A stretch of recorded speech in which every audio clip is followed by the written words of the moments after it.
गिरीश महाजन यांच्याविरोधात आक्षेपार्ह पोस्ट प्रकरणी भाजपाची पोलिसांत तक्रार, गुन्हा दाखल करून कारवाईची मागणी. राज्याचे जलसंपदा मंत्री गिरीश महाजन यांच्याविरोधात सोशल मीडियावर आक्षेपार्ह फोटो व कमेंट्स करून प्रतिमा मलिन करण्याचा प्रयत्न झाल्याप्रकरणी भारतीय जनता पार्टी, चोपडा यांच्याकडून चोपडा शहर पोलीस ठाण्यात लेखी तक्रार दाखल केली आहे.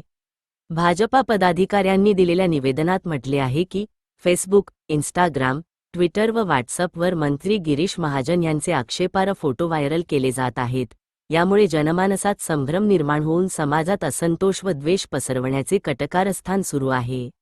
राजकीय नेत्यांची प्रतिमा मलिन करून त्यांच्या सामाजिक व सार्वजनिक जीवनावर प्रश्नचिन्ह निर्माण होत असून कायदा व सुव्यवस्थेचा प्रश्न निर्माण झाला आहे, असे निवेदनात नमूद करण्यात आले आहे.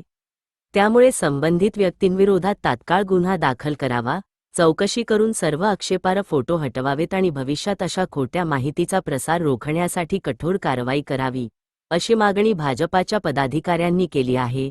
निवेदनावर भाजपा मंडल अध्यक्ष व इतर पदाधिकाऱ्यांच्या सह्या असून चोपडा शहर पोलीस ठाण्यात त्याची नोंद घेण्यात आली आहे. भारतीय जनता पार्टीच्या पदाधिकाऱ्यांकडून घोषणाबाजी करत निषेध व्यक्त करण्यात आला.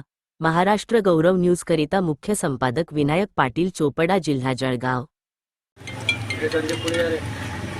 आपल्या महाराष्ट्राचे नेते आदरणीय श्री गिरीशजी महाजन साहेब यांच्यावर AI द्वारे जे फोटो मॉर्फिंग केलेले फोटो टाकण्यात आले व त्यांची बदनामी करण्यात आलेली आहे, त्या संदर्भात त्याचा निषेध करण्यासाठी प्रशासनाला निवेदन चोपडा शहर व ग्रामीण भारतीय जनता पार्टीच्या नेते, पदाधिकारी व कार्यकर्त्यांच्या वतीने आम्ही इथे निवेदन दिलेलं आहे. त्यांनी जे आदरणीय भाऊंबद्दल जे फोटो व्हायरल केले त्याचा आम्ही तीव्र शब्दात निषेध करतो व ज्यांनी हे फोटो व्हायरल केलेले त्यांच्यावर कायदेशीर कडक कारवाई करण्यात यावी अशी विनंती आम्ही प्रशासनाला केलेली आहे.